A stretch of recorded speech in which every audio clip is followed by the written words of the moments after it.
taken on one summer holiday at the shack. There she was, hanging up a sheet in the sun, the same wide teeth as him, the same sort of boneless nose. Different hair, though.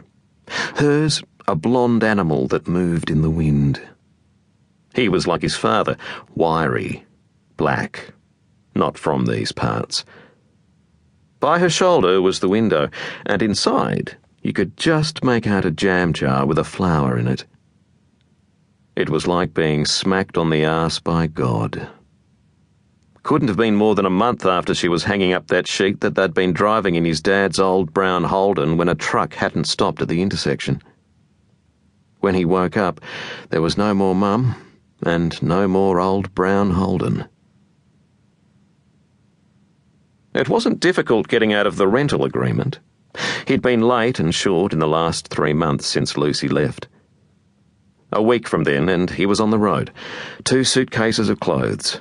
The rest of everything in boxes for the op shop, and the padlock keys burning his thigh through his pocket. He'd taken the first part of the journey that evening.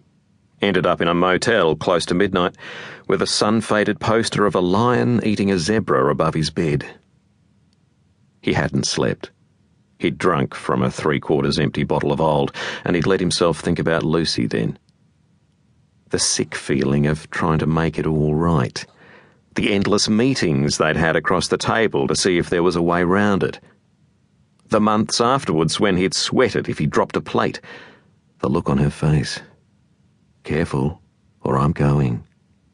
Or when the coat hangers tangled themselves and made a jangling as he shook them. Her pointed silence. There were other things he thought of in that wide-awake night. Being alone, fixing himself up, getting done with the drink, sorting through the things in his head as she'd wanted him to. He stopped the ute and opened the door.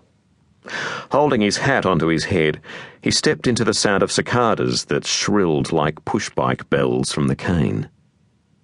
He slammed the door louder than he'd meant to and walked towards the shack. The smell of sweet ozone and the clump of his boots in the dust was alien. It was darker and smaller than he remembered. It tilted inwards a little like a sagging tent. He cleared his throat. "Hi!" he called before reaching for the door. Inside, it hadn't changed, and it made his chest tight to see. There should have been broken windows, mess left by kids, dust and leaks, mould on the walls. But there was not. The shack had a feeling about it like it had been waiting. There were no wildflowers in jars. It wasn't swept. There wasn't the sparkle of sand in the cracks of the floorboards. But the placement of things was just the same. It was like the last person there could have been his grommet self 15 years ago, and it made a warmth at the back of his throat. No one was there.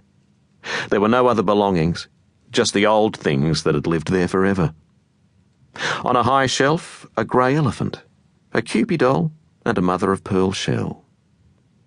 The wedding cake figurines of his parents and grandparents that had always stood on the telephone table, dustless inside their glass bell jar. There was no telephone. He'd forgotten that. Sat on the stack of plastic chairs in the corner, a Father Christmas with a felt body and a rubber face. The wood-burning stove that had been put together a little wrong and now and again used to chug black smoke into the room, which would have his mother up and in the doorway coughing and flapping with a tea towel. He took a step inside and heard the familiar creak of the floor. The place wouldn't recognise him this heavy or hairy. The sink was dry, with a sprinkling of dead flies upside down in it. The beds were there too. A double and a rickety single, all close together so that as a kid he'd lain awake, wide-eyed at the sound of his parents at night, wondering what is that and why are they doing it? A thin blue and white striped blanket covered his old bed, tucked at the feet in the way he hated, where you'd have to kick your way free so your feet didn't pin you down. He dragged out the mattresses, and afterwards he slung the bed frames in the back of the ute. The idea of... To keep listening to this audiobook, I've left you a link in the description so you can do it at no cost thanks to Audible's 30-day free trial.